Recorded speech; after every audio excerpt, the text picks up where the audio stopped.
Nessas próximas, eu pensei que era 4, mas são 5, então melhor ainda, nessas próximas 5 aulas eu quero dar para vocês como interpretar eletro da maneira correta, tá? Infelizmente, nas últimas estatísticas, cerca de 96% dos cardiologistas não sabem ver eletro, tá? Não sabem ver eletro. Por exemplo, quem vê eletro em braille não sabe ver eletro. Sabe aquelas coisas que são fãs? Alguém pega o eletro e faz pss, pss, pss, pss. Esse cara não sabe ver eletro. Que decepção, é verdade, não sabe, tá? Para ver eletro, por quê? Esse pessoal que acha que sabe ver eletro, eles decoram formatos, decoram morfologias. E isso sempre está errado. O eletro, pessoal, a gente não é para decorar nada, é para entender como ele é feito. Entendendo de onde vem o eletro, vocês podem interpretar qualquer eletro. Decorando um ou outro formato, vocês vão interpretar só um número muito pequeno e muito limitado de eletros. Então, eu quero ensinar vocês a tabuada, em vez de vocês decorarem o resultado da multiplicação. Certo? Então, eu quero ensinar como ver o eletro, como interpretar o eletro da forma correta. Algumas dicas. Sempre é bom vocês trazerem eletros de casa, tá?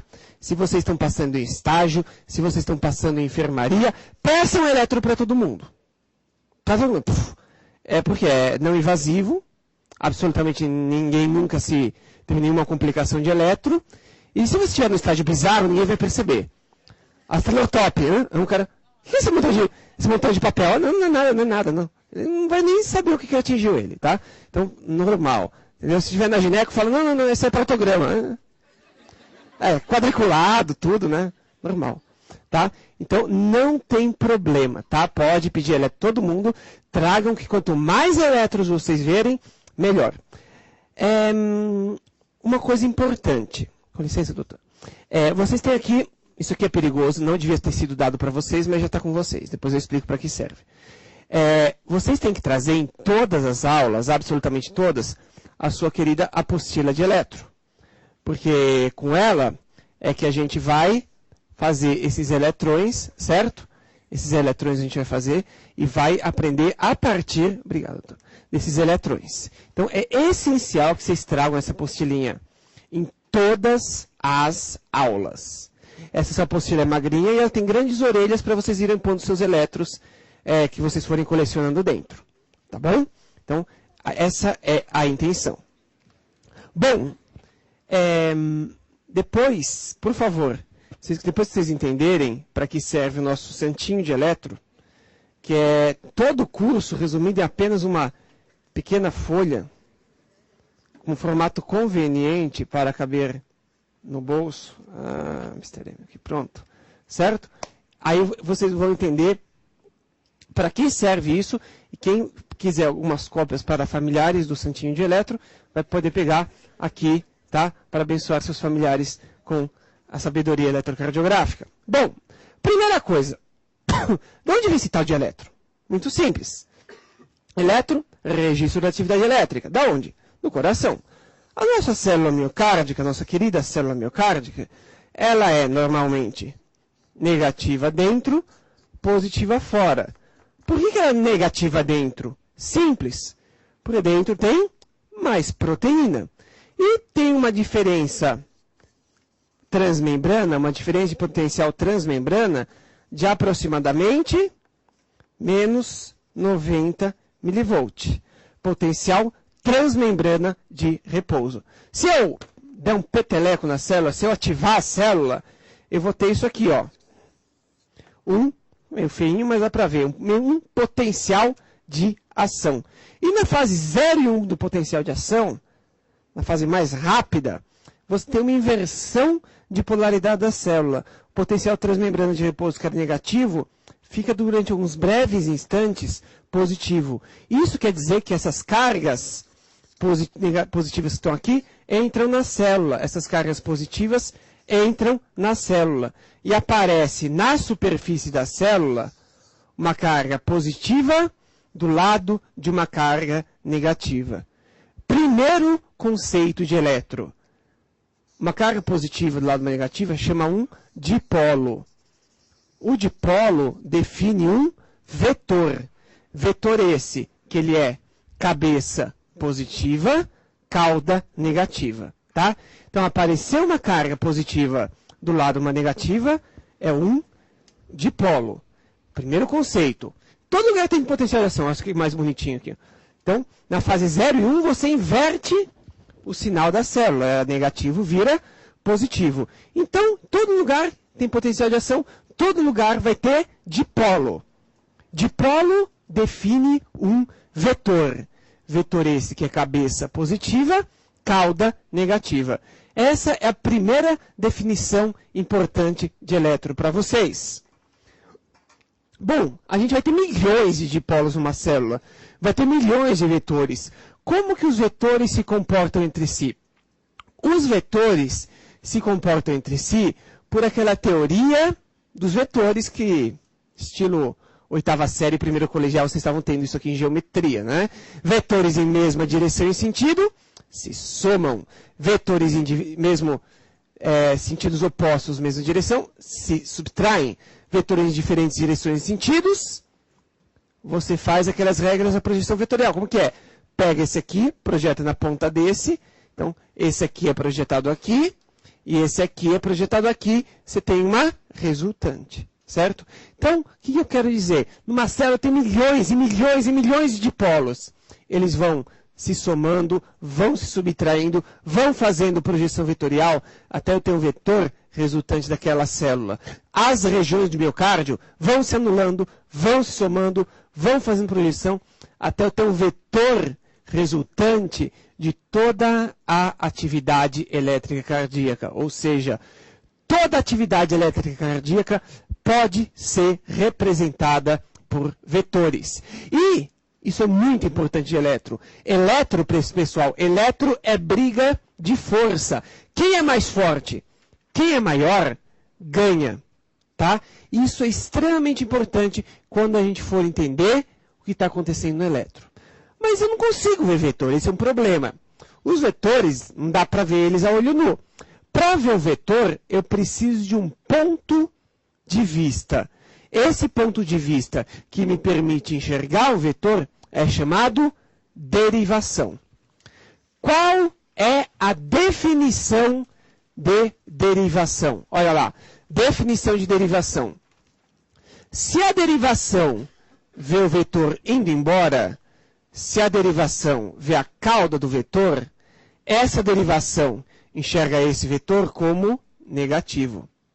Se a derivação vê o vetor chegando, se a derivação vê a cabeça do vetor, esta derivação enxerga esse vetor como positivo. Tá?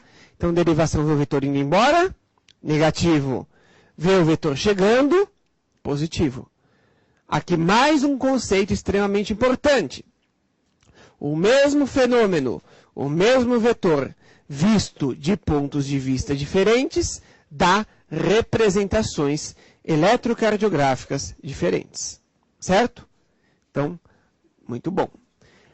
Mas como que funciona a relação entre vetor e derivação? Vetor e derivação se comportam de acordo com aquelas regras de projeção em segmento de reta. Mais geometria para vocês. Regras de projeção em segmento de reta. Como que são elas? Se o vetor estiver paralelo à derivação, vetor paralelo à derivação, a projeção desse vetor na derivação é máxima. Essa aqui é a derivação, essa aqui é o vetor. Então, a sombra deste vetor é máxima. Então, a representação do vetor na derivação é máxima. Se o vetor estiver em ângulo com a derivação, o que faz? Você puxa 90 graus com a derivação, 90 graus com a derivação, a projeção já é menor. E, super importante, se o vetor estiver a 90 graus com a derivação, a projeção desse vetor na derivação é um ponto, é nula, é uma linha isoelétrica. Esta derivação não enxerga o vetor. Então, Vetor paralelo, projeção máxima. Vetor em ângulo, projeção menor. Regras da projeção vetorial ortogonal com o plano de projeção. E se o vetor estiver a 90 graus para a derivação, essa derivação não enxerga o vetor. Tranquilo? Beleza? Vamos ver como isso funciona. Vamos ver como que isso funciona no modelo de célula miocárdica. Imagina que aqui eu tenho minha querida célula miocárdica. Aqui o extracelular, aqui o intracelular. Então, de novo, aqui o extracelular, aqui o intracelular. Aqui eu tenho a minha derivação, o meu ponto de vista. E aqui eu tenho o que essa derivação está representando, o que ela está enxergando. Com a célula em repouso, embora exista uma diferença de potencial transmembrana, não existem dipolos. Se não existem dipolos, não existem vetores. E a nossa derivação só enxerga vetor. De repente, eu dou uma estimulada aqui e começa a despolarização. Começam a entrar as cargas positivas para dentro da célula. Aparece na superfície da célula uma carga positiva do lado de uma carga negativa, um dipolo. Dipolo define um vetor. Cabeça positiva, cauda negativa. A nossa querida derivação está enxergando a cauda do vetor. Então, essa derivação enxerga o vetor como negativo. Continua a despolarização. Nossa derivação continua enxergando a cauda do vetor. Certo? Continua enxergando a cauda do vetor, negativo. Continua a despolarização, continua enxergando a cauda do vetor, negativo. O dipolo está aí e o vetor fica na crista da onda da despolarização, deixando um rastro de negatividade. Até que acaba a despolarização. Acaba a despolarização, acabam todos os dipolos. Nossa querida derivação não enxerga mais nada e volta a zero. Então essa subida não é nada. Ela viu negativo, negativo, negativo, negativo, negativo, zero. Volta a zero. Olha, a polaridade da célula está completamente invertida. Completamente invertida. Apesar disso, não existem mais dipolos. E a derivação volta a enxergar zero. Bom, quem despolarizou primeiro, repolariza primeiro. Começou a repolarização. A nossa derivação está enxergando a cabeça do vetor. Está enxergando a cabeça do vetor, enxergando positivo, representando positivo. Está enxergando a cabeça do vetor positivo. Pô, mesmo indo de marcha ré, está enxergando sempre a cabeça do vetor positivo. Até que acaba a repolarização e nossa querida derivação volta a zero. Aí vocês podem perguntar, por que a despolarização é mais pontudinha, enquanto a repolarização é mais redondinha? Simples, porque a despolarização é a fase 0 e 1 do potencial de ação, mais rápida. E a repolarização é a fase 2 e 3, que é bem mais lenta. Certo, pessoal? Até agora tranquilo? Até agora sossegado? Que bom! Vocês já sabem quase 50% do que é necessário para se saber eletro. Certo? É verdade. Mas nós não estamos aqui nessa segunda-feira à noite porque o eletro foi inventado há mais de 100 anos. Eletro é um dos métodos diagnósticos, eu acho que é o método diagnóstico em medicina mais antigo que existe. Bem antes do uso clínico. Estou falando do uso clínico da radiografia. Com certeza o pessoal já fazia eletro. E pasmem, quem inventou o eletro foi um indonésio, sabiam? Exatamente. Foi um indonésio, o Dr. William Einthoven. Oh, mais indonésio que... É sim, ele é holandês, mas nasceu em Java. Né? Os pais dele eram da Companhia das Índias Orientais Holandesas. Olha que interessante. O Dr. William Einthoven adorava matemática e física, mas, por influência do pai, acabou na medicina. Ainda bem que ele acabou na medicina, porque ele, o cara, gostava de matemática, gostava de aplicar isso na medicina. Ele fez o quê? Um projeto FAPESP. Fez um projeto temático da FAPESP, foi aprovado, montou um belo laboratório cheio de pós-graduandos, internos, estagiários e etc. Tá? Então, com grana, com dinheiro, você consegue fazer boa pesquisa. Né? Sem dinheiro, não dá para fazer pesquisa. Então, tem uma bela grana, um bom laboratório. O Dr. Einthoven começou a fazer umas pesquisas muito loucas.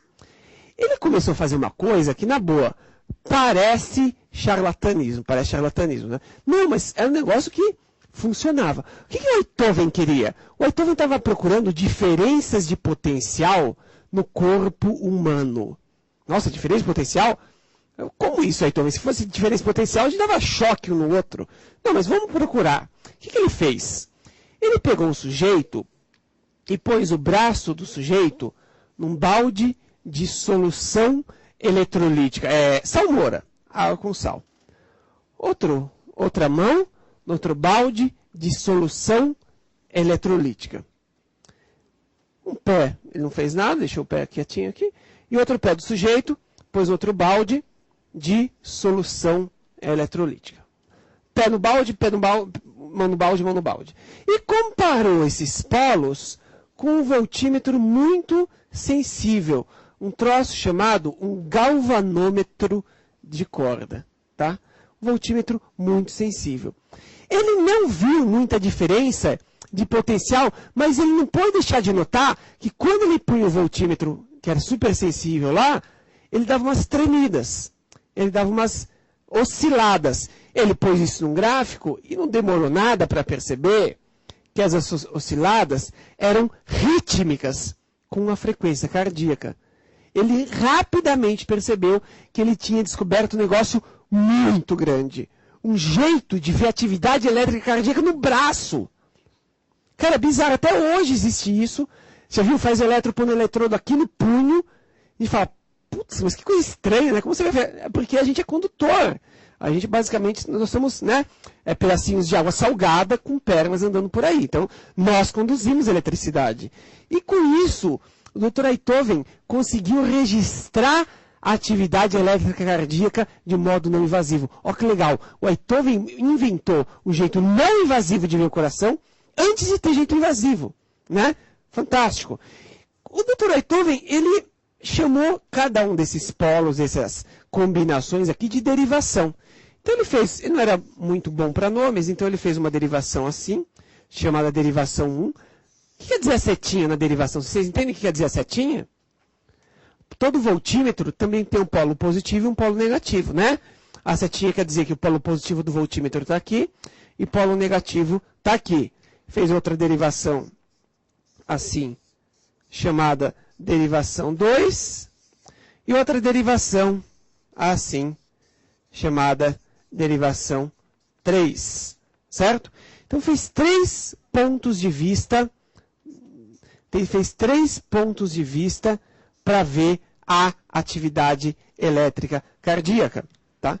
Então, olha só umas figuras bonitas da época. Aqui, por exemplo, o Dr. Einthoven testando um modelo bem mais evoluído do seu eletro nele mesmo. Olha que interessante. Ele fazendo eletro nele mesmo, num modelo bem compacto da sua... É verdade, o primeiro eletro é esse aqui, cara. É tão grande que o doente não cabe na sala.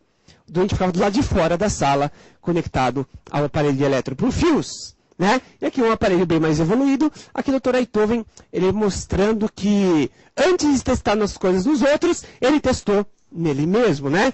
Numa linha de médicos extremamente corajosos. Por exemplo, outro William. Conhece quem que foi um William que testou as coisas nele mesmo, coisa bem mais violenta? O cara que escreveu De Motio Cordis et Sanguineus. Harvey! William Harvey. O que o Harvey provou em 1600 e fumacinha? Ele provou que se poderia fazer um cateterismo em vivo. Se poderia cateterizar o coração humano em vivo, como se cateterizando na frente de uma plateia. Eles passou um intracate na frente da plateia. Olha, viu? Dá para fazer. Não é animal. Tem vários caras assim em medicina, por exemplo... O Banting e o Best, os primeiros caras que purificaram insulina a partir do extrato de pâncreas, antes de tratar um moleque com diabetes compensado, injetaram pequenas porções do extrato um no outro, para ver se dava anafilaxia. Ou seja, são os idiotas. Se tivesse anafilaxia, morriam os dois que estavam para pesquisa. Parece que serve interno. Interno, vem cá! Vamos ver, fica aí. Se der na flexião, você me avisa. Pronto. É bem melhor, concorda? Você não perde a pesquisa. Olha só, o freguês, então, ficava com mão no balde, pé no balde. Olha lá, o freguês aqui do Einthoven, essas fotos são de antes de 1903, quando o Dr. Einthoven publicou o seu primeiro artigo. Mão no balde, o freguês fazendo derivação D1. Nota que ele ficava no estradinho de madeira para isolar eletricamente o paciente, e esses fiozinhos conduziam o estímulo elétrico até o aparelho na sala de trás. Aqui um outro freguês, fazendo que derivação aqui, ó? Derivação D3, né? Derivação D3. Ele ficava aqui e você registrava na parte de trás. O que o Einthoven viu, que ele conseguiu fazer, foi impressionante. Esses traçados, por exemplo, esse traçado aqui, isso aqui é um traçado original de 1903. Melhor que muito eletro de pronto-socorro por aí. Vocês podem ver, né? Ele, como bom cientista, pegava o traçado e punha um papel esfumaçado, um papel milimetrado e começava a estudar as ondas. Olha só que interessante. Os assistentes, você sabe que esse pessoal pós-graduando, assistente, né, residente que faz iniciação, sempre quer dar um pitaco, né? Aí um assistente do Einthoven começou a querer ajudar, falou assim, vou fazer uma moral com o professor lá. Olha, ele começou a querer dar nomes para as ondas. Tá vendo aqui? Isso é original. Tá vendo? A, B, C, D. Né? Aí ele começou a dar nomes para as ondas. Aí o Einthoven viu isso aqui e falou, quem foi o idiota que fez isso? Não, professor, fui eu, mas você é uma ostra mesmo. Como é que você fez isso?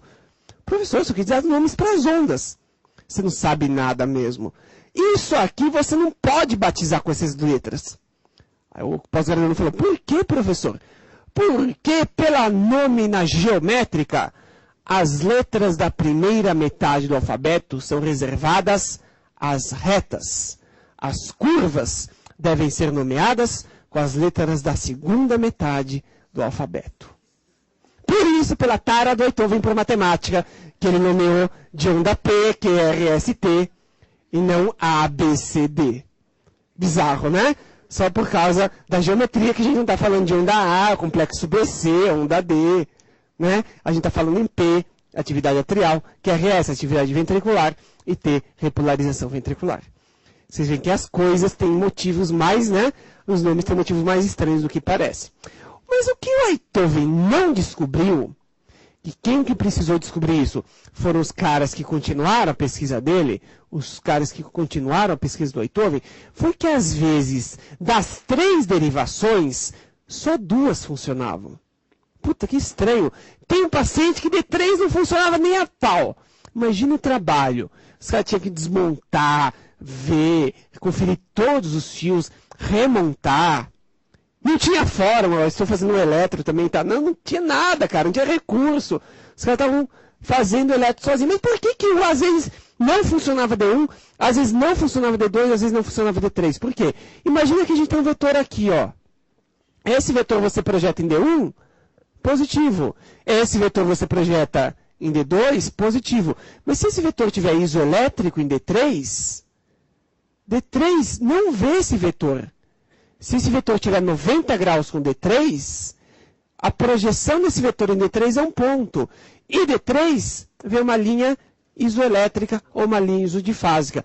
Para todos os efeitos, aquela derivação parou de funcionar. Aquela derivação parou de funcionar. Puxa vida, e agora? Logo, o pessoal que continuou essa pesquisa em eletro viu que eles precisavam de mais derivações. Que 3 derivações era pouco. Então, o que eles fizeram? Em vez de pegar por mais polos, que só tem mais um polo aqui, pôr um balde no pé, alguém teve uma ideia melhor. Alguém tentou pôr um balde no pé, mas não refrescou muita coisa. Tá? Alguém teve uma ideia melhor. Por que em vez de acrescentar mais polos, você não compara cada um dos polos que já existem, cada um dos 3 polos, com um neutro ou um terra? Então, o que eles fizeram foi comparar cada um dos polos originais do Einthoven com um neutro ou com um terra. Nasciam, então, mais 3 derivações. Uma derivação que se originou daqui, outra derivação para cá e outra derivação para cá. Essas derivações, elas tinham voltagem muito pequenininha, então elas precisavam ser amplificadas. Daí que vem a palavra amplified voltage. Amplified voltage, amplified voltage. Da onde? Do braço direito, right, do braço esquerdo, left, e do pé, foot. Com isso, a gente conseguiu 6 derivações, 6 pontos de vista para ver o elétron. Certo? Conseguimos as derivações. Como chama essas derivações novas? Chamam-se derivações unipolares, porque elas comparam um só polo com o nêutron com terra, e mais 3 derivações originais do Beethoven, derivações bipolares. Certo? Tranquilo? Aqui, pessoal, cabe um alerta. É bom, eu sempre faço esse alerta no começo do curso, para vocês terem cuidado. Cuidado, pessoal, que tem livros de eletro que, em vez de ensinar, desensinam. Por exemplo, não adianta, pessoal, nunca usem aquele laranja, exatamente, eletrocardiograma para alfaces, tá ligado? Aquele duplinho, assim, não presta, cara, não presta, não tem nada de bom lá, tá? Mesma coisa, por exemplo, o Enéas, cara, o Enéas era louco, cara, o livro do Enéas é mais louco que ele, então não presta, cara, não presta. Nesses livros, vocês vão ver umas figuras bizarras, em vez de o pessoal pôr as derivações para fora, como é o certo, o pessoal põe as derivações para dentro, assim, cara. Eles pegam as derivações assim, ó, e põem para dentro. Que bizarro. Que parece isso? Vamos ver, teste. O que parece isso? Hã? Uma pirâmide? O que mais? Quem que acha que parece isso aqui? Ah, um patologista! É uma esfirra! Podemos um patologista na plateia. O cara sempre faminto. Uma esfirra? Não. Como vocês podem ver, não é nenhuma dessas coisas. Isso é, obviamente, capacitor de fluxo. Né? Lembra? Exatamente Brown, exatamente, seu capacitor de fluxo, como vocês podem ver. Bom, mas está muito zoado isso aqui. Vamos pôr ordem nessas derivações. O que a pessoa falou? Está muito zoado isso aqui. Vamos passar todas as derivações pelo mesmo ponto. Deixa eu pôr isso aqui um pouquinho mais para trás. Não deu muito certo. É meio estranho, né? Alguém genial rabiscou aqui, né? Eu até adivinho quem foi. É uma professora de cirurgia. Ela é muito louca, meu. Está em vídeo. Vamos lá, vamos pôr isso aqui em ordem. Vamos pegar todas as derivações e passar pelo mesmo ponto.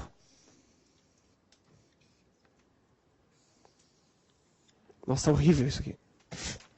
Vamos lá, derivações pelo mesmo ponto. Bem melhor. O primeiro do dia sempre não fica bom. Até que esse aqui está bem razoável. Pronto. Todas as derivações se cruzando no mesmo ponto. Excelente. Tá. E agora, vamos pôr o nome nelas. Só pegar aqui e vamos batizar essas derivações. Então, primeiro, derivação aqui, AVR, AVL, AVF, D3, D2, D1. Fantástico, já temos todas as derivações. O que quer dizer essa setinha, vocês entendem? Essa setinha, calma que a gente vai entender bem, é a parte positiva da derivação. O que quer dizer? Qualquer vetor que for projetado nessa parte é positivo, por exemplo, em AVF. Qualquer vetor que for projetado nesta cauda é negativo em AVF. Então, projetado na cabeça AVF é positivo em F. Projetado na cauda de F é negativo em F. Esse sistema, ele é graduado. Como que é a convenção? Convenção, ele é graduado negativo para cima, então 0, menos 30, menos 60, menos 90, menos 120, menos 150, mais ou menos 180 graus. Para baixo, positivo. Mais 150, mais 120, mais 90, mais 60, mais 30. Beleza. Então, ele é graduado, negativo para cima, positivo para baixo. E isso aqui é um sujeito visto de frente, entenderam? Deu para entender que isso aqui é um cara no mundo balde, pé no balde, visto de frente? Então, isso aqui é chamado de plano frontal, ó. É um plano bem fininho. Então, ele tem duas dimensões. Quer ver? Como que chama isso aqui? Só porque eletro você acha que é complicado. Isso aqui chama para cima. Isso aqui chama para baixo. Mais difícil. Agora aqui. Esquerda, porque o cara fez de frente, ao contrário. Esquerda e direita. Beleza? Então, para cima, para baixo. Esquerda, direita. Por isso que eu falo, quando eu falo, o eixo desse elétron está para cima. Aí o cara olha assim, para cima da onde? Não é da onde? É absoluto, cara. Isso aqui é para cima, isso aqui é para baixo. Isso aqui é direita, isso aqui é esquerda. Certo? São só duas dimensões. Vamos ver, por exemplo, vamos pegar uma derivação qualquer. Vamos pegar uma derivação. Vamos pegar um vetor aqui e ver como que eu projeto esse vetor. Tem um vetorzão aqui. Vamos ver como que eu projeto esse vetor nas diversas derivações. Por exemplo, como que eu projeto esse vetor aqui em AVF? É fácil. Eu puxo 90 graus com F, né? 90 graus com AVF. Então, eu vou pegar aqui 90 graus e projeto aqui, ó. Então, a VF vê esse vetor positivo desse tamanho. Certo? Vou projetar em 3. Como que eu projeto em 3? Puxo aqui 90 graus. Então, 3V positivo. Ok? Menorzinho, né? Desse tamanho. Vou projetar em D1. Como que eu projeto em D1? Opa. Tá meio ruim aqui, ó. Pronto. Você vê que a geometria ficou péssima, né? Porque era para ser igual ao D3. Mas, em todo caso, positivo. Ok? Vou projetar em R. Pronto, vou projetar em R. Bem estranho aqui. Puta, como eu vou projetar em R? Impossível projetar aqui, né? Eu vou ter que projetar na cauda de AVR, concorda? Vou ter que projetar na cauda de AVR. Ou seja, AVR vê esse vetor desse tamanho na cauda, ou seja, negativo. Quem faltou projetar? AVL, boa. AVL. Putz, vou projetar AVL.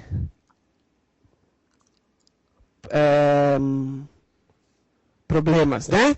30, 60, 90. Esse vetor está iso em L. Ou seja, AVL não enxerga esse vetor. AVL vai enxergar uma linha isoelétrica ou isdifásica. Falta um, D2. Como que eu projeto esse vetor em D2? Como que eu projeto? Ele está em cima, não está? Então, ele está paralelo com D2. Então, a projeção desse vetor em D2 é máxima. A projeção é todo o tamanho do vetor. Então, D2 vê o vetor em sua intensidade máxima, em sua projeção máxima. Deu para pegar?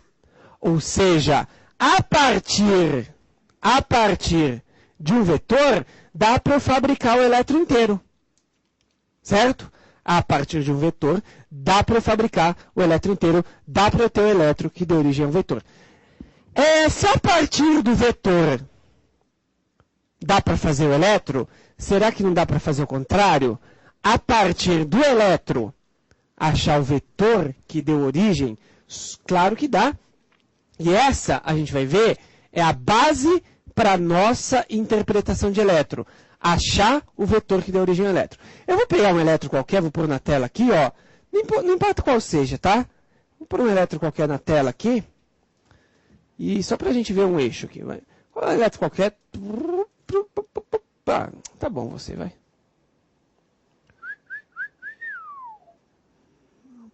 Pronto. Olha lá. Como que a gente faz para ver o eixo no elétron? Vamos começar vendo o eixo do QRS. Esse troço mais pontudo aqui. Então, vamos começar a aprender a ver o eixo do QRS. Primeira coisa, todas as derivações têm uma propriedade. Que propriedade? Se você pegar uma derivação, puxar 90 graus para um lado, 90 graus para o outro, você tem a área de positividade naquela derivação. Peraí, vamos entender melhor isso. Primeiro, como faz para ver elétron? Primeiro você tem que ter um sistema x-axial. Se você não tiver, que eu tenho aqui convenientemente, certo? Se você não tiver o sistema x-axial, é completamente impossível você ver elétron, certo? Então vamos pôr aqui um sistema x-axial novinho para a gente conseguir achar esse eixo. Esse tem que ficar bonito porque esse é para o resto da aula. Davi, deixa esse aqui para as outras aulas, né? Se ficar bonito, né? Tá dos 10 mais, vai. Bem razoável. AVR, AVL, AVF, D3, D2, D1. Acho que talvez eu faça uma versão melhor depois, mas isso aqui dá para quebrar o galho bem. 0, menos 30, menos 60, menos 90, menos 120, menos 150, mais ou menos 180 graus. Mais 150, mais 120, mais 90, mais 60 e mais 30. Beleza, está aqui nosso sistema x-axial.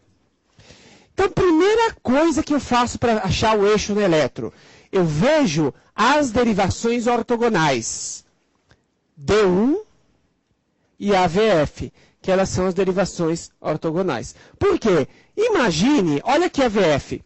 Vocês concordam que qualquer vetor que cair daqui até aqui vai ser projetado na positividade de F?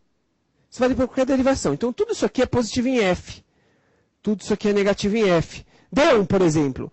Qualquer vetor que fica projetado daqui até aqui vai ser positivo em 1.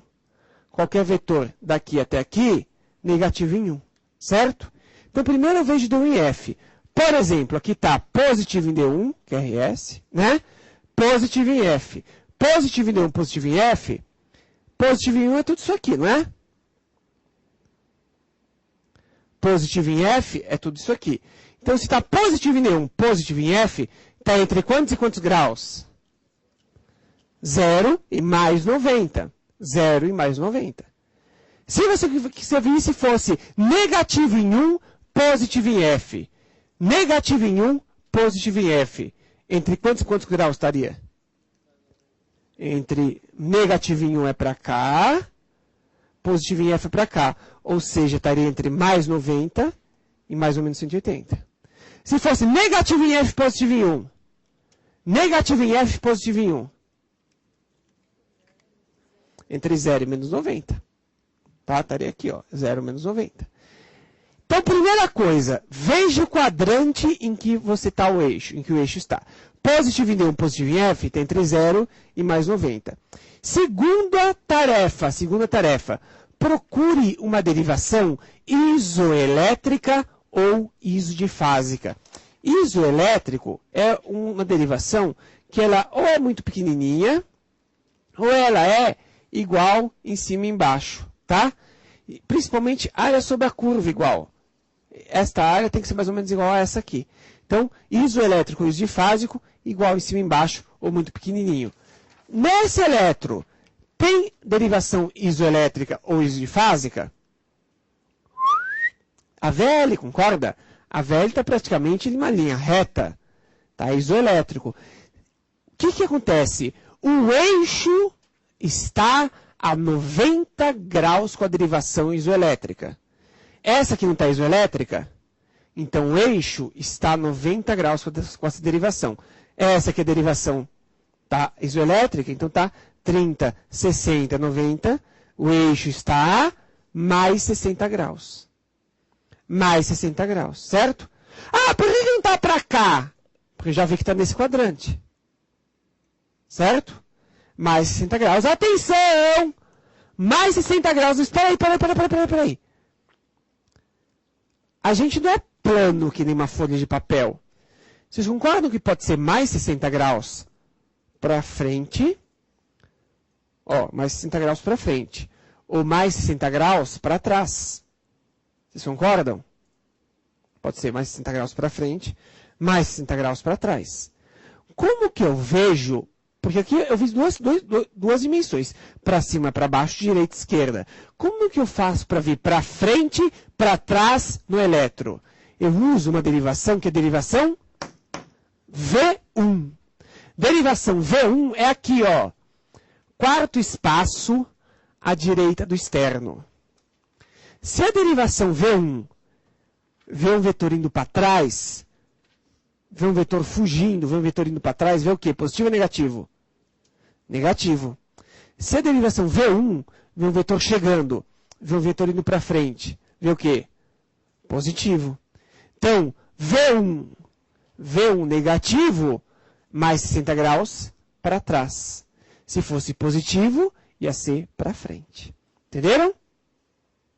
Tranquilo? Bom, mas vamos fazer isso na prática. Vamos fazer isso na prática. Com licença, doutora. Vou pegar lá um. Vamos fazer na prática, porque essa apostilinha aqui foi cuidadosamente desenvolvida para vocês fazerem essas coisas na prática. Tá? Então, peguem a apostila de vocês. Na página 54 e façam o eixo do QRS. Página 54. Eu vou pôr também o eletro aqui na tela também.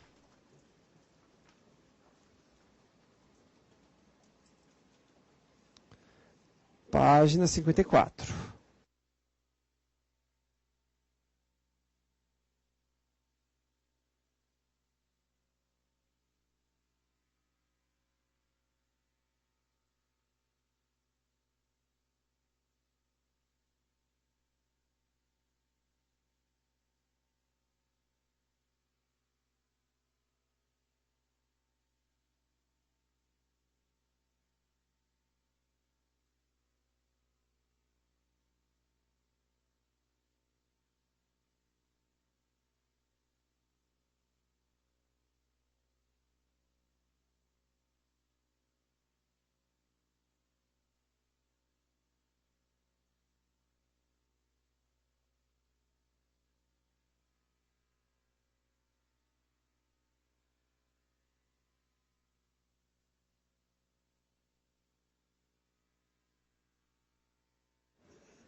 Pessoal, ó, à medida que o curso vai passando, eu vou passando aí, e quem tiver dúvida, por favor, perguntem, que vocês têm que ficar bons nisso aí. Vocês têm que ficar perfeitos em ver eixo.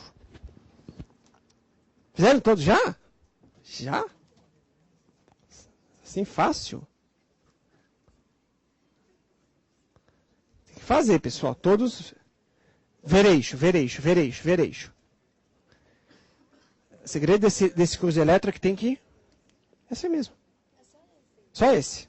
Só esse. Ô, calma, não vai sair vindo eixo para aí, calma. Easy. Se tá fácil, é ótimo sinal. Ótimo sinal.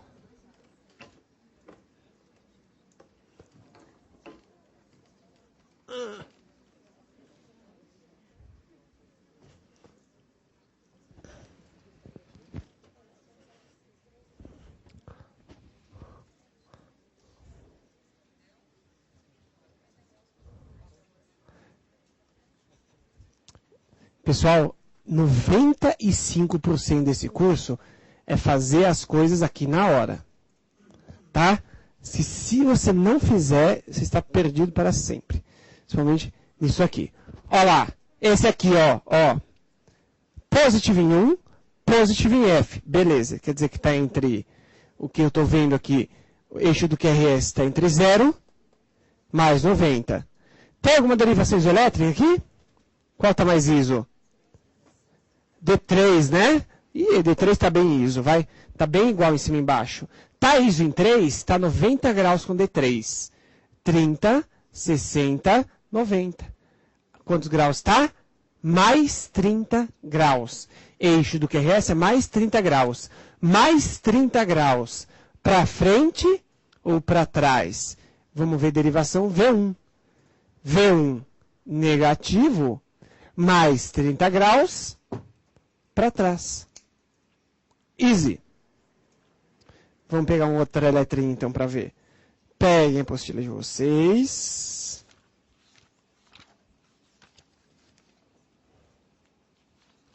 Exatamente na página.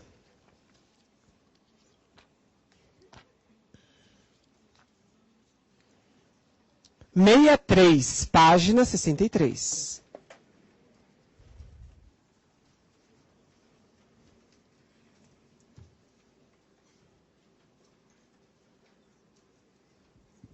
Vamos lá.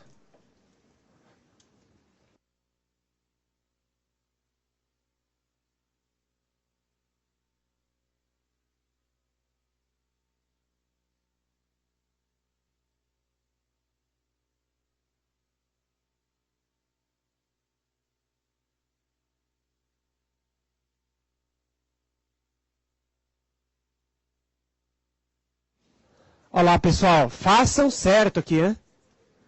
Espera um pouquinho.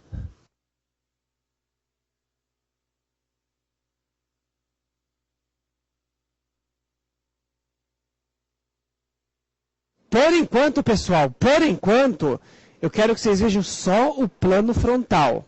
Qual que é o plano frontal? D1, D2, D3, AVR, AVL, AVF. Porque a gente está vendo o plano frontal. O plano horizontal, a gente vai ver depois, e dele a gente só vai ver uma derivação, por enquanto, ok? V1. Vamos ver então. Tranquilo, pessoal? Vamos lá. Primeiro, o que você está vendo é positivo em 1, negativo em F. Claro, só uma curiosidade. Toda derivação tem um pouquinho positivo e um pouquinho negativo, né? Mas é uma briga de força. Então é positivo em 1, negativo em F. Então está entre 0 e menos 90. Qual está mais ISO aqui?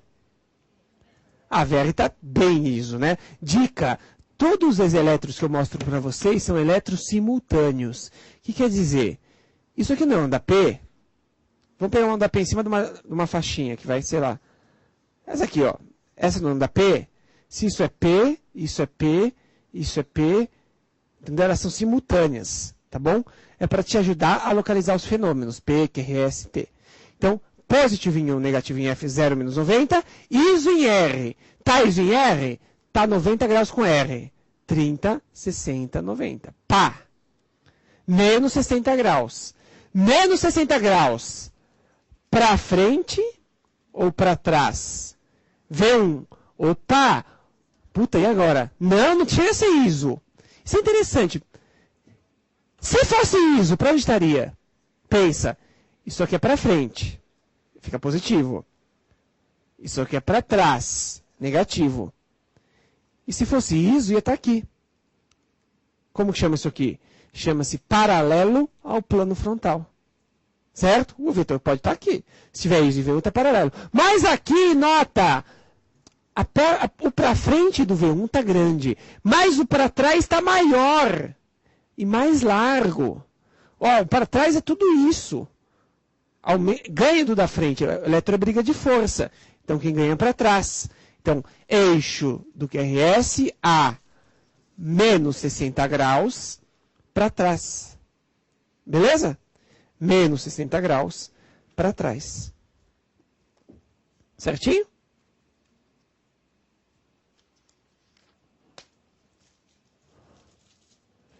Página 64.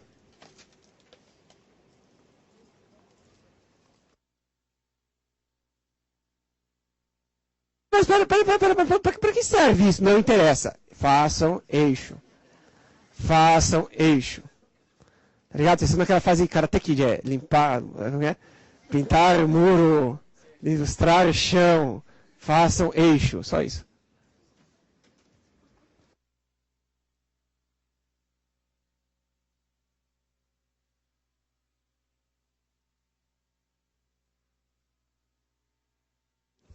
Isso é uma verdade, viu, pessoal?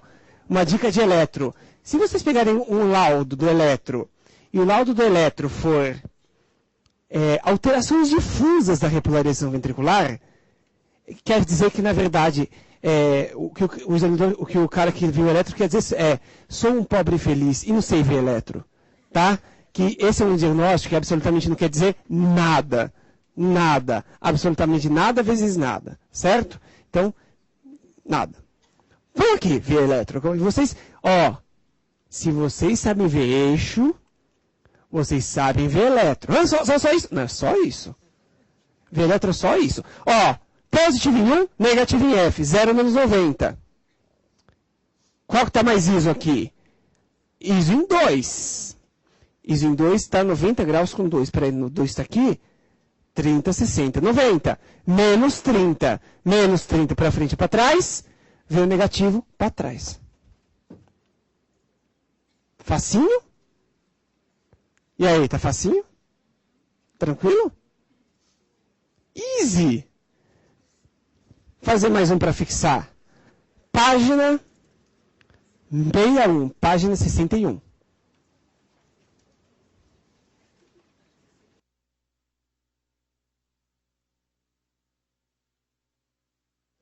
Bora, pessoal, bora. Olha lá. Tem que saber fazer bem eixo. Tem que fazer muito bem eixo, que isso é a base de interpretação de eletro. Já vi 2 eletros lá, bem legais, muito bem. Eu gostei que vocês trouxeram eletros ali. Tem o da professora lá, menos 30, e um outro aqui para a gente ver daqui a pouco. Esse eletro, positivo em 1, positivo em F, está entre 0 e mais 90. Super isoelétrico em L. Tá iso em L, 90 graus com L. 30, 60, 90. Tá em mais 60 graus. Mais 60 graus para frente e para trás. Para trás. Eixo do QRS a mais 60 graus, vírgula, para trás. Agora, como estava o professor mostrando o eletro agora para mim, e se não tiver um isoelétrico, o que eu faço? E se não tiver um isoelétrico? Por exemplo, olha aqui na tela, pessoal, olha aqui na tela. Eu vou pegar um aqui qualquer. Olha aqui, vamos olhar aqui juntos esse eletro. Vamos fazer junto esse eletro aqui, pessoal. Olha lá. O que eu estou vendo aqui é um QRS positivo em 1, negativo em F. Positivo e negativo em F, até aí tudo bem. Está entre 0 e menos 90. Está aí sem dramas. Mas, se eu olhar aqui, não tem uma derivação bem isoelétrica, não. Se não tem uma derivação isoelétrica, o que eu faço? Regra da acochambração. Você pega e eleja uma como isoelétrica. Pega a derivação que for menorzinha, ou a mais próxima de ser isoelétrico, ou a menorzinha, ou a mais parecida em cima e embaixo. Qual você acha que dessas todas, qual vocês acham que é mais isoelétrica? Hã? D2, pode ser. Pode ser D2, ou a VR. Qual que eu escolho, D2 ou R? Tanto faz. Vamos escolher D2, por exemplo. Olha, agora é o pulo do gato, presta muita atenção. Se fosse isoelétrico em 2, aonde estaria o eixo? Olha lá. Se fosse iso em 2, estaria aqui, ó. 30, 60, 90 aqui, menos 30, tá? Agora, muita atenção. Eu estou falando de D2. Vocês têm que fazer isso que eu fiz. Pega a caneta de vocês, ou lápis, ou whatever, põe aqui em cima, se fosse ISO. Eu estou falando de D2. Vocês concordam que toda esta área aqui é positiva em 2? Porque pega 90, qualquer vetor que cair aqui é positivo em 2, não é verdade? E qualquer vetor que cair aqui é negativo em 2. Toda esta área é negativa em D2. Toda esta área é positiva em D2. Agora, D2 é positivo ou negativo? Então, o vetor está um pouquinho para cima ou um pouquinho para baixo aqui?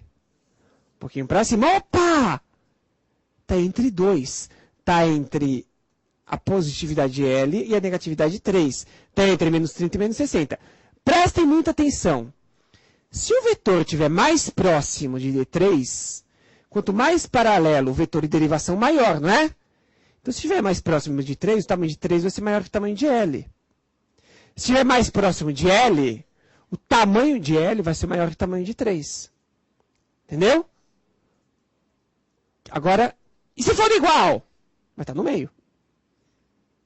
Então, quem é maior? L ou 3? 3 é maior, não é? Então, tá entre menos 30 e menos 60. Mais próximo de menos 60. Ou seja, chuta com fé. Menos 50 graus. Menos 50. Ah, e se ela fosse maior? Menos 40. E se fosse igual? Menos 45 graus. Menos 50 graus. Para frente ou para trás? Para trás. Eixo a menos 50 graus para trás. Ah, mas peraí. Eu me confundi, cara. Eu achei que o mais ISO era R. Porque dá para eleger R como ISO, não é? Vamos fazer se fosse R o ISO. Olha lá. Se o que eu achei ISO fosse R, o eixo estaria 90 graus com R. 30, 60, 90. Põe a caneta aqui em cima. Estou falando agora de AVR. Presta atenção, estou falando de AVR. Tudo isso aqui é positivo em R. Porque está 90 graus com R para cá, 90 graus com R para cá. Esta é a área positiva em R. Essa é a área negativa em R. Está positivo ou negativo em R? Negativo. Então, de novo, você cai entre menos 30 e menos 60. Vê quem é maior. Põe mais perto de quem é maior. Entendido? Fácil. Então, é assim. Cadê o professor? Viu? Que quando a gente age quando tem o isoelétrico. Então, vamos experimentar fazer aqui um elétron em que não tem uma derivação isoelétrica. Em que não tem uma derivação bem isoelétrica. Peguem os seus elétrons na página 56. 56.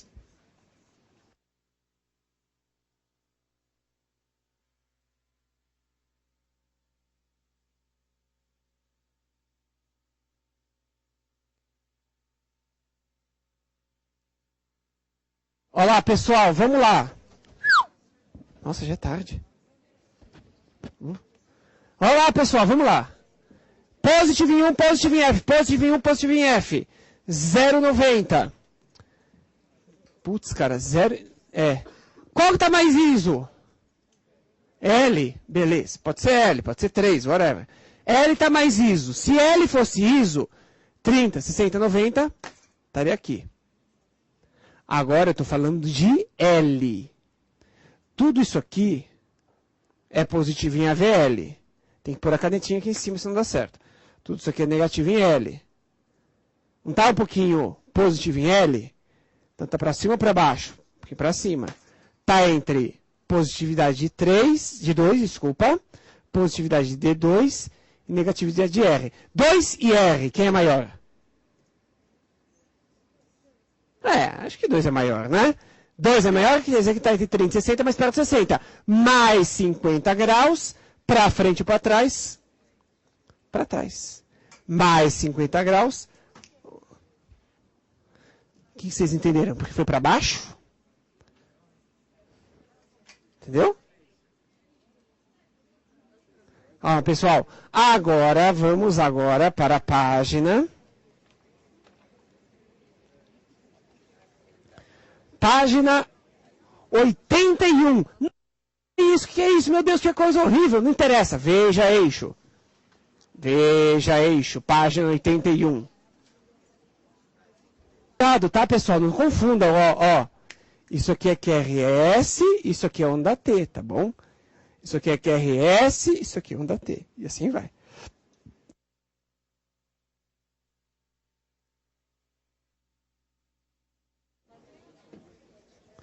Vamos lá, pessoal, vamos lá.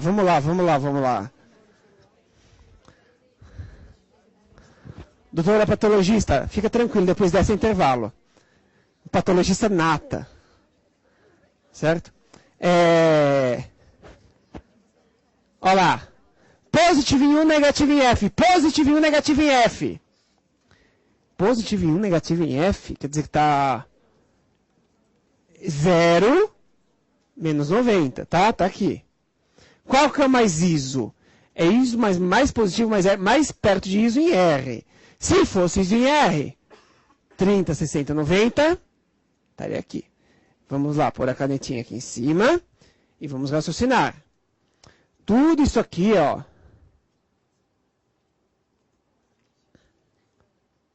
é positivo em R. Tudo isso aqui é negativo em R.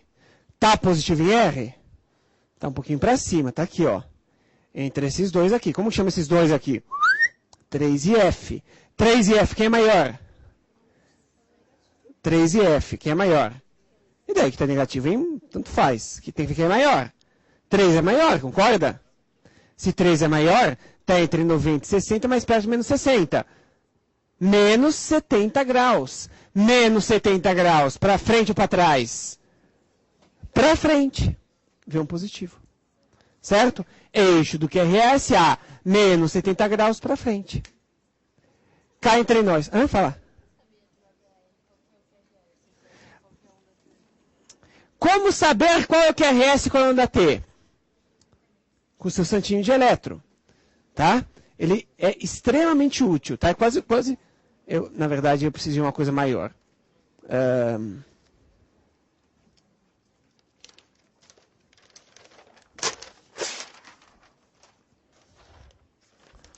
Imagina que isso aqui é o seu santinho de eletro. Olha a sombra dele. Tá vendo a sombra, pessoal? Você põe simultâneo. Se isso aqui é... tá vendo os QRS simultâneos?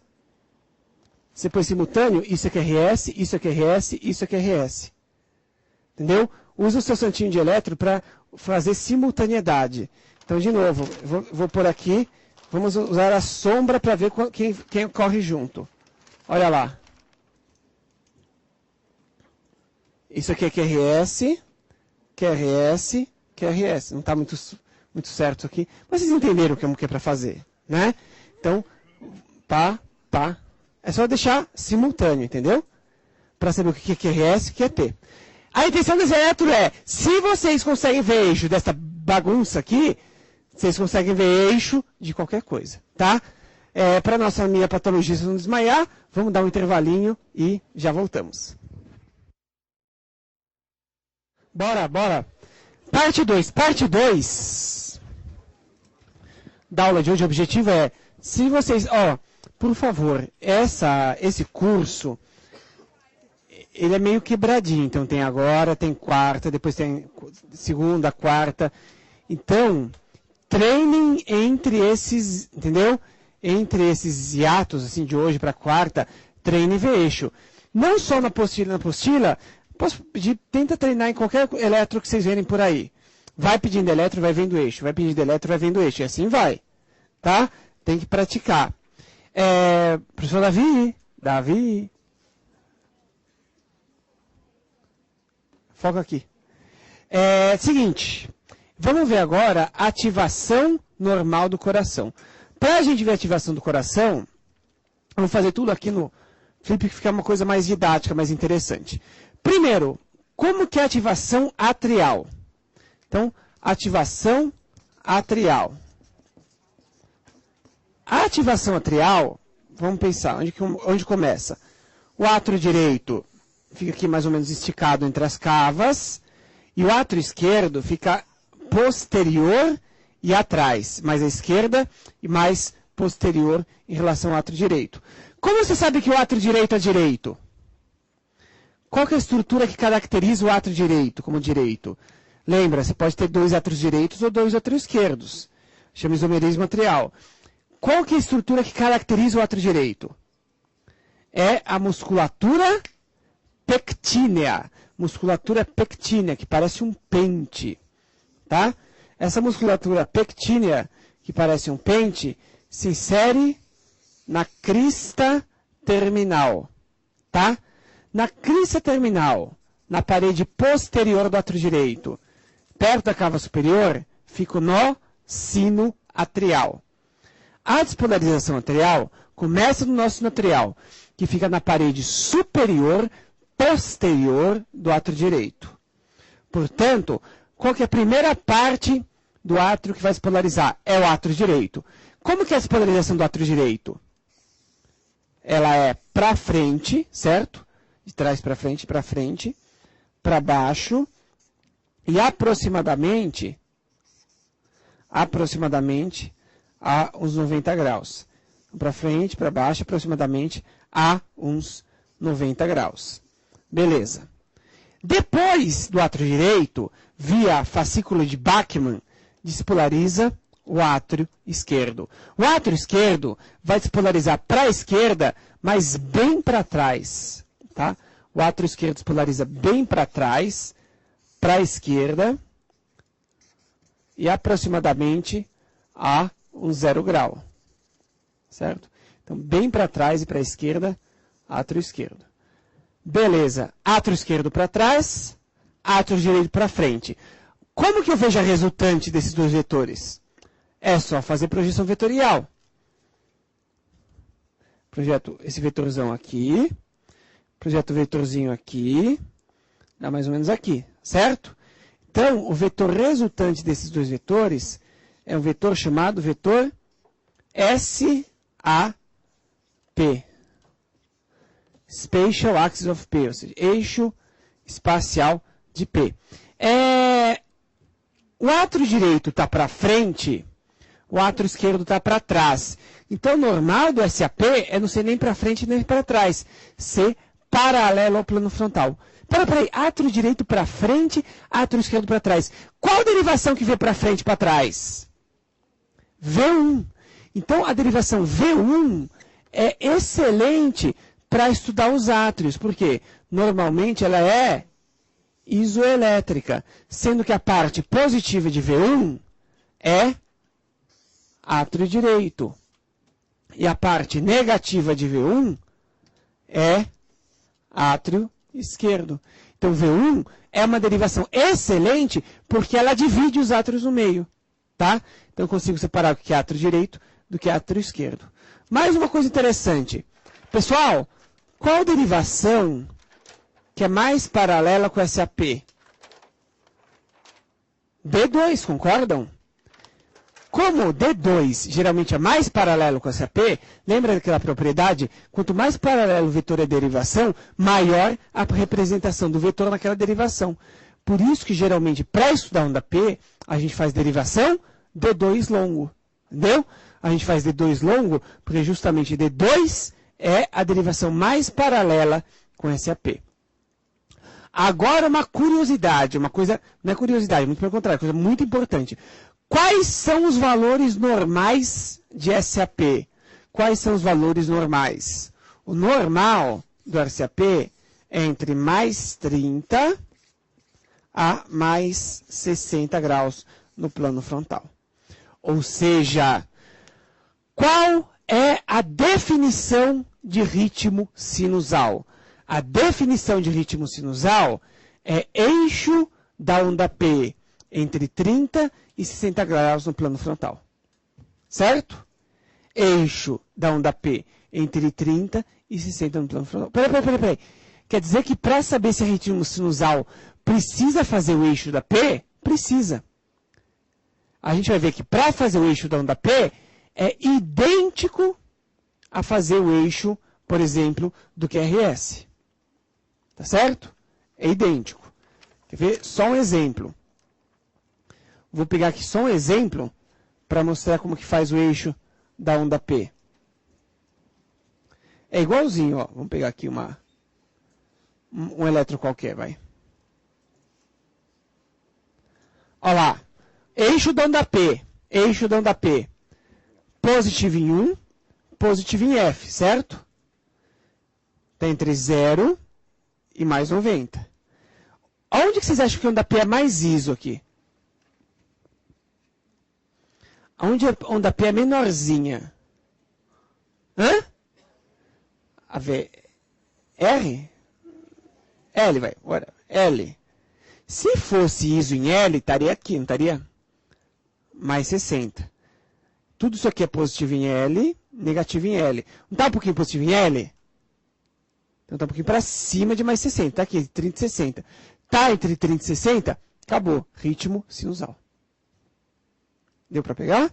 Então, para saber se é ritmo sinusal, é necessário que você faça o eixo da onda P.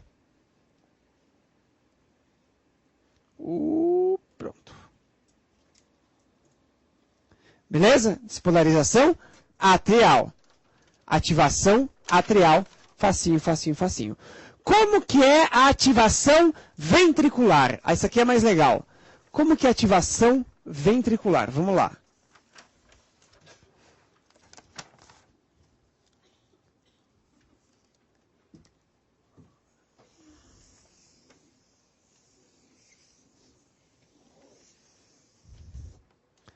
Ventrículo esquerdo, ventrículo direito.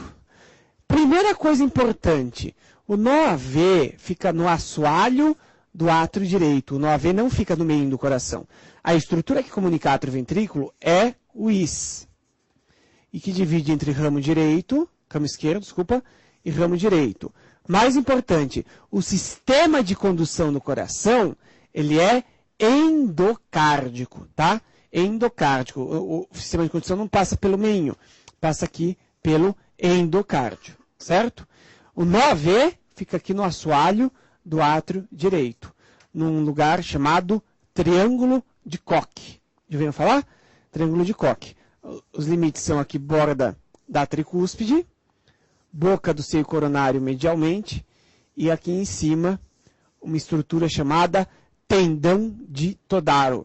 Tendão de Todaro é uma continuação da válvula de Eustáquio. O que é a válvula de Eustáquio? É uma válvula que na vida intrauterina meio que fecha a cava inferior. Serve para desviar o sangue da cava inferior para o forame oval. Tá? Então, no AV fica aqui. Qual que é a primeira porção do ventrículo, então, que vai se polarizar? É o septo. Como que o septo se polariza? Bom, o septo esquerdo não começa a se polarizar aqui no endocárdio? Então, o septo esquerdo despolariza assim. Pô, que bizarro, quer dizer que o septo esquerdo se polariza para a direita? É, porque a despolarização começa no endocárdio. E como que se polariza o septo direito? Ah, por que essa merreca? Porque o ventrículo direito é muito mais fino. Bom, eletro é briga de força. Ganha quem aqui? Ganha o septo esquerdo. Isso leva ao primeiro vetor da despolarização ventricular. O primeiro vetor da despolarização ventricular é o vetor 1, chamado vetor septal. O vetor septal é um vetor que é para frente, para baixo e para a direita. Para frente, para baixo e para a direita. Ele aponta para o músculo papilar septal da tricúspide. E ele dura entre 15 e 20 milissegundos da ativação. Não é um vetor lá muito grande. Dura entre 15 e 20 milissegundos da ativação. Depois de ativar o septo, ativa a grande massa do ventrículo. Essa grande massa de ventrículo chama as paredes livres do ventrículo. Paredes livres. Onde tem mais massa de ventrículo? No ventrículo esquerdo. Para onde fica o ventrículo esquerdo? Ventrículo esquerdo fica para a esquerda, para baixo e para trás, certo? Ventrículo esquerdo fica para a esquerda, para baixo e para trás. Então, o segundo vetor da despolarização ventricular é o vetor paredes livres, que é um vetor muito grande, é um vetor muito potente, que tem duração também muito maior do que o primeiro vetor. O vetor 2, o vetor parede livre, ele vai durar entre 20 e 60 milissegundos de ativação. Então, primeiro septo, depois parede livre. Por último, vão ativar essas orelhinhas aqui, ó. As chamadas porções basais. As porções basais ativam de baixo para cima, tá? Mais ou menos o contrário do vetor 2. Então, tem o vetor 3, que é porções basais, que vai ser um vetor para cima, para a direita, né? Para cima, para a direita e meio para trás, tá? Para cima, para a direita e para trás. Então, primeiro ativa septo, parede livre, porção basal. Septo, parede livre, porção basal. Aqui entre 60 e 80 milissegundos de ativação. Tá? Então, pessoal, olha que interessante. O coração, ele não contrai todo ao mesmo tempo. Não contrai todo ao mesmo tempo. Primeiro é septo, parede livre, porção basal. Septo, parede livre, porção basal. Septo, parede livre, porção basal. Que é um movimento de ordenha. Que é um movimento mais energeticamente eficiente, que permite que o coração ponha mais fácil o sangue para fora do VE. Vamos ver como que isso fica. Como esses três vetores ficam aqui no plano frontal. Vamos ver como que esses três vetores ficam aqui no plano frontal. Primeiro, esse aqui está meio rasgado, vai. Vou fazer um plano frontal decente para ficar bonito. Não precisa ter ângulo, só fazer um plano frontal decente. Vamos lá.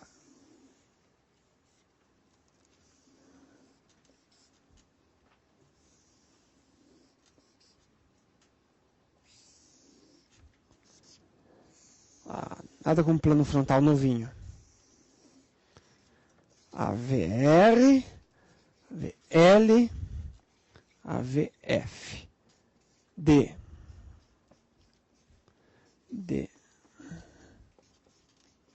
Primeiro vetor, septo. Para frente, para baixo e para direita. Para baixo.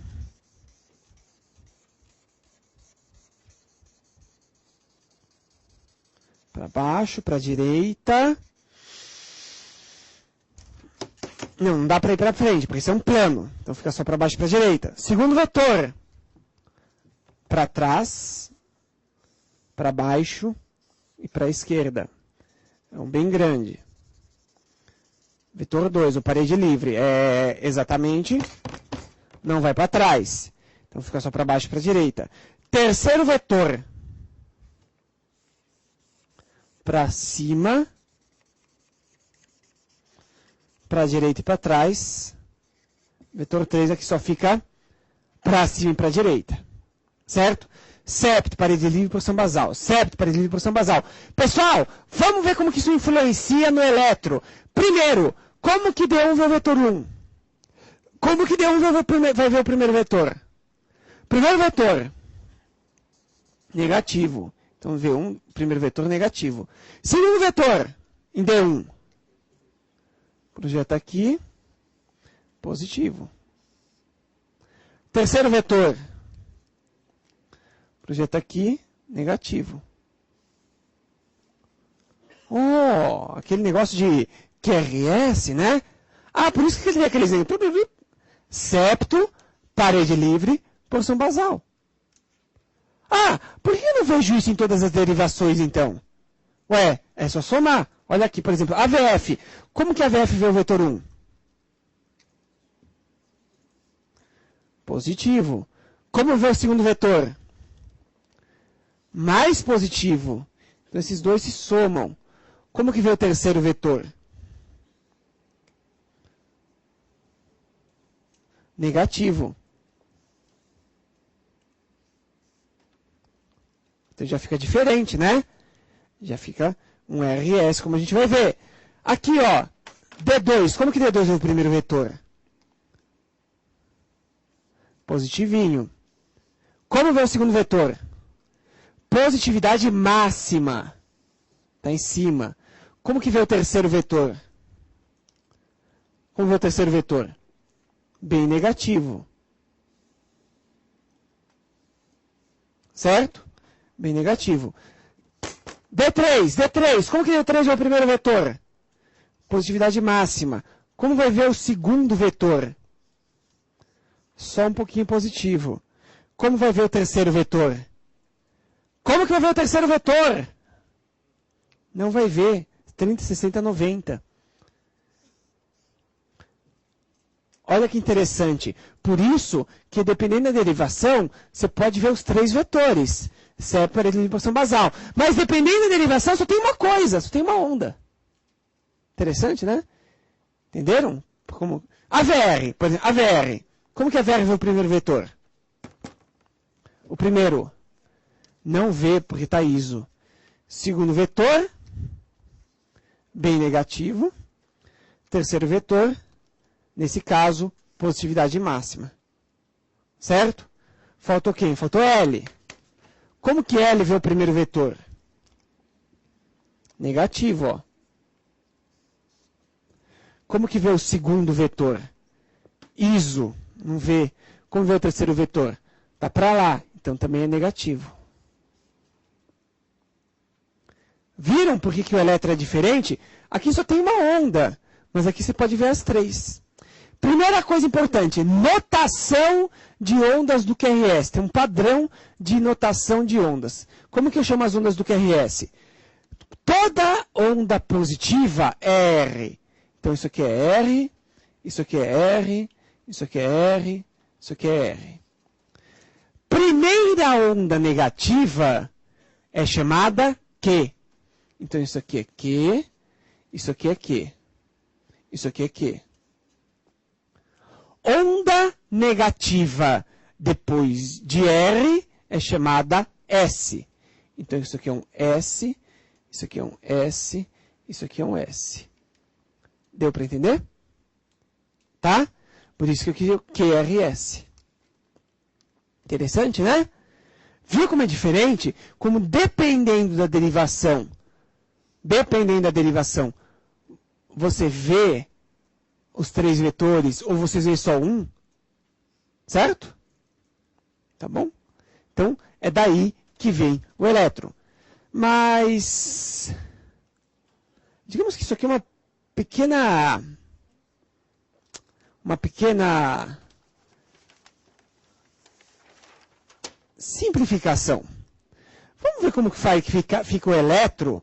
Vamos ver como que é o elétron, a atividade elétrica, realmente como ela acontece. Como que acontece realmente a atividade elétrica no ventrículo? Ela segue os vetores, mas é como se fosse um caminho que pega as pontas dos vetores. A ativação elétrica passa pelo septo, para frente, para baixo, para a direita, parede livre, porção basal, volta. 1, 2, 3, volta. 1, 2, 3, volta. Essa é a chamada alça vetor-cardiográfica da ativação ventricular. Vai primeiro para frente, para baixo, para a direita, septo. Para trás, para a esquerda, para baixo, parede livre. Para cima, para a direita, para trás, porção basal, acaba. 1, 2, 3, pá. 1, 2, 3, pá. Certo? Isso que, na verdade, o elétron vê. Se eu pôr isso aqui no plano frontal, como fica? Olha lá. Septo, parede livre, porção basal, acaba. 1, 2, 3, pá. 1, 2, 3, pá. 2, 3, pá. Tá? E o que o elétron vê? O elétron vê, na verdade, essa alça vetor-cardiográfica. Quer ver? Me ajuda. Derivação. V indo embora, V. Vai embora, negativo. V chegando, positivo. Certo? Então, o que vê essa derivação D1? Olha aqui, ó. D1 vê o seguinte. Vai embora, vem, vai embora, acaba. Vai embora, vem, vai embora, acaba. Vai embora, vem, vai embora, acaba. Certo? É a mesma coisa. Olha lá, VF, VF, VF. Vem, vem, vai embora. Vem, vem, vai embora. Vem, vem, vai embora. D2. Vem, vem, sei lá. Vem, vem. Vai embora. Viu? Quase chegou, né? A VR. Ó, tô vendo aqui a VR. Sei lá, vai embora, vem. Sei lá, vai embora, vem. Certo? Sei lá, 90 graus, não vi. Vai embora, vem. Certo? E por aí vai. D2, D2, D2. D3, desculpa. Vem, vem, sei lá. Vem, vem, sei lá. Pronto. Mesma coisa. Certo? Então, a origem do elétron é o vetor-cardiograma. E dá para fazer, tem máquinas que fazem vetor-cardiograma. Aliás, todo hospital tem uma máquina que faz veto, mas está abandonada em algum lugar, mofando lá. Eu vou te mostrar aqui, por exemplo, um vetor-cardiograma. Olha aqui. Deixa eu pegar aqui. Olha, isso aqui é um vetor-cardiograma. Olha que bonito. Pum. Vamos? Olha lá. Plano frontal, septo, parede livre, porção basal, acaba. Que bonito. Plano horizontal, septo, parede livre, porção basal, acaba. 1, 2, 3, pá. 1, 2, 3, pá. E como que fica isso aqui? Isso é o plano frontal. E como que fica o plano horizontal? Tem outro plano para ver o elétron, que é o plano horizontal. O plano horizontal não tem eixo, não tem nada. É um plano muito mais simples. Como que é o plano horizontal? Aqui, coluna. Aqui, externo. Aqui, costela. Aqui, costela, vai. O cara tá meio assimétrico, mas tá bom. Costela, costela. Coração mais ou menos aqui, mais ou menos, né? E como que é a disposição dos eletrodos no plano horizontal? Plano horizontal só tem duas dimensões. Para frente, para trás. Para frente, para trás. Direita e esquerda. Certo? Como que é a disposição dos eletrodos no plano frontal? Atenção, vocês têm que saber isso para poderem corrigir todos os auxiliares de enfermagem que forem fazer eletro. Quem tem que fazer eletro não é auxiliar de enfermagem, é técnico de eletro. Certo? Quando você dá plantando no lugar, o certo é ter técnico de eletro 24 horas. O cara só fica lá fazendo eletro. Tá? Tranquilo. Vamos lá. Como que é a disposição dos eletrodos no plano frontal? Primeiro, V1, quarto espaço à direita do externo. V2, quarto espaço à esquerda do externo. V3, não sei. V4, quinto espaço, linha hemiclavicular. V3, entre V2 e V4. V5, quinto espaço, linha axilar anterior. E V6, quinto espaço, linha axilar média. São todas derivações unipolares. V chegando positivo, V indo embora negativo. Como que ficam os vetores aqui, os nossos queridos vetores? Vamos só ver um pouquinho como que ficam os vetores, muito fácil. Vetor 1. Para frente, para baixo e para a direita, certo? Então, o vetor 1 aqui fica só para baixo e para a direita. Vetor 2. Para trás, para a esquerda e para baixo. Então, o vetor 2 fica só, né? Para trás e para a esquerda. Vetor 3, para cima, para baixo e para a direita. Vetor 3 fica aqui. Então, olha que interessante. Quer ver eu facilitar? Olha o seu vetor cardiográfico aqui. Então, o V1, V2 normal, vem o quê? V1, V2. Vem, vai embora, vai embora. Vem, vai embora, vai embora. Vem o negócio indo para trás, né? E V3, V4 começa a ver o quê? Começa a ver tudo meio que isoelétrico, não começa a ver meio 90 graus? Vem, vai embora, vai embora. Vem, vai embora, meio que isoelétrico. Então começa a ver as coisas meio isoelétricas. E V5, V6 já começa a ver o grande vetor chegando, não é? Vai embora, vem, vai embora. Vai embora, vem, vai embora. Então V5 e V6, que eu vou por aqui, V5, V6. V5, V6, vai embora, vem, vai embora. Vai embora, vem, vai embora. Começa a ver bem mais positivo, né? Então, de V1 a V6, o normal é que vai aumentando os R's, diminuindo os S's. Beleza. Quer ver uma coisa que muita gente erra? Como a gente vai ver nas aulas subsequentes, não existe padrão de nada. Não existe morfologia típica de nada. Quer ver uma coisa que o pessoal erra muito? Tem muita gente que fala, pô, se você vê R, S, R' em V1, isso é bloqueio de ramo direito. Besteira! Quer ver uma causa super frequente de R, S, R' em V1? Uma posteriorização do QRS, do coração. Imagina se o coração estiver um pouquinho posterior. O que quer dizer? Vou pôr aqui em preto, para não confundir. O vetor 2 aqui. O vetor 1 fica para cá. E o vetor 3 fica para cá. Concorda que eu rodei só um pouquinho para trás? Eu rodei o quê? Uns, sei lá, 30 graus. É pouca coisa, concorda? variação anatômica. V1, V2 vem o quê? Vem, vai embora, vem. Vai ver isso aqui, vem, vai embora, vem. Tá? Então isso aqui não é nada demais, é só uma posteriorização do coração. Coisas importantes. Plano frontal. Quem ganha desses 3 vetores? Quem ganha? Geralmente ganha o vetor 2, que é o maior. Qual que é a área, qual que é a zona de normalidade do QRS? Está muito bagunçado isso aqui, então vamos ver nesse aqui. Qual que é a área de normalidade? De quantos em quantos graus o QRS é normal? A gente fala que a normalidade do QRS é entre menos 30 a mais 90. Menos 30 a mais 90, sempre para trás. Então, normal da onda P, entre 30 e 60 graus. Normal do QRS, menos 30 mais 90, sempre para trás. Certo? Por que é tão amplo? É bem ampla a faixa de normalidade, né? Porque a posição do coração varia muito. Os ventrículos, os átrios estão presos pelas veias. E os ventrículos estão relativamente livres. Por isso que, por exemplo, um paciente mais brevilíneo ou numa grávida, o QRS fica para cá. Quando a grávida dá luz, o QRS cai aqui.